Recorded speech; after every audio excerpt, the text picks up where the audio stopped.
Peace. I just wanted to take a moment and build today about the old school versus new school debate when it comes to R&B music as well as hip hop music. You oftentimes hear people saying like, forget this new music that's out is whack, and then you have other people defending it like I like it and all of this other stuff. But I wanted to give my perspective on that and also give some clarity on why you see this debate as well as the difference between a lot of the newer artists in the millennial generation today in comparison to the baby boomers of the generation X and Y of my time.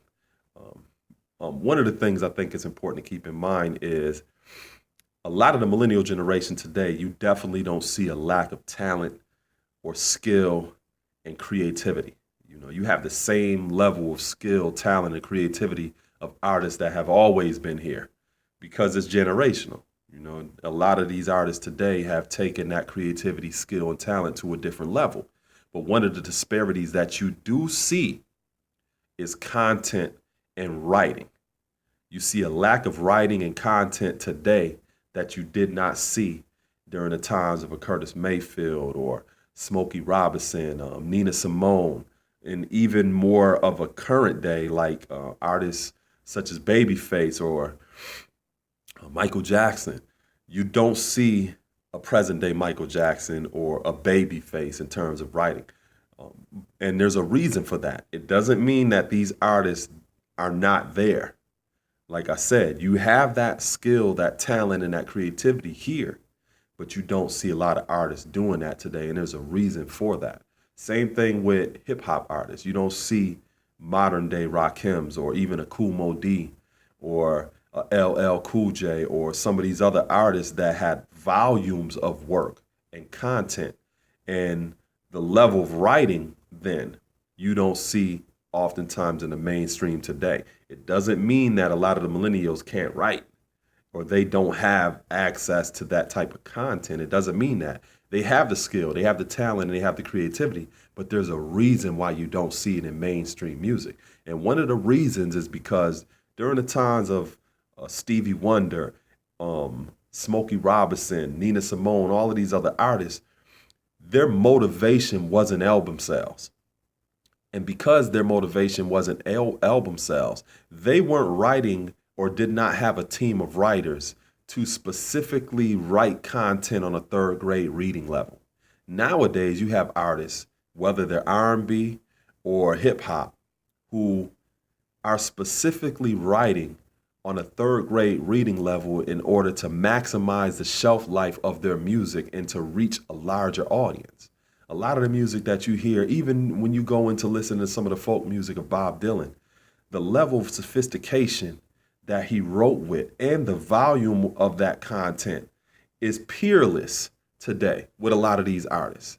You can't even compare the things that he was doing during that time and what you see today. It doesn't mean that a lot of artists today don't have that skill, that talent, and that creativity.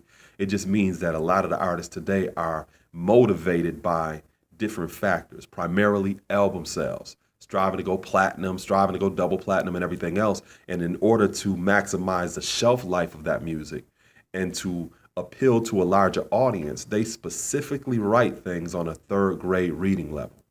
Artists during that time of Babyface, they didn't do that. And even if you heard a lot of simplistic lyrics, the simplicity in it was the genius. They weren't just dumbing stuff down just to dumb it down like you see a lot of artists doing today. And I was just listening to a Miguel song recently called How Many Drinks. And I'm listening to it and I'm like, wow, this shit is like a busted man's national anthem. Like, you're singing about how many drinks it'd take a woman to leave with you.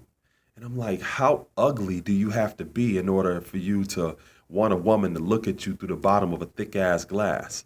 And there's no innuendo in that. It's just straight up, I'm striving to get you popped so that you could leave this spot with me, and even though you had some raunchy music always, going all the way back to blues and some of those juke joints where they bumping and grinding and all sweaty in them little holes in the wall, you've always had pockets and elements of raunchy music or what would be considered ratchetness.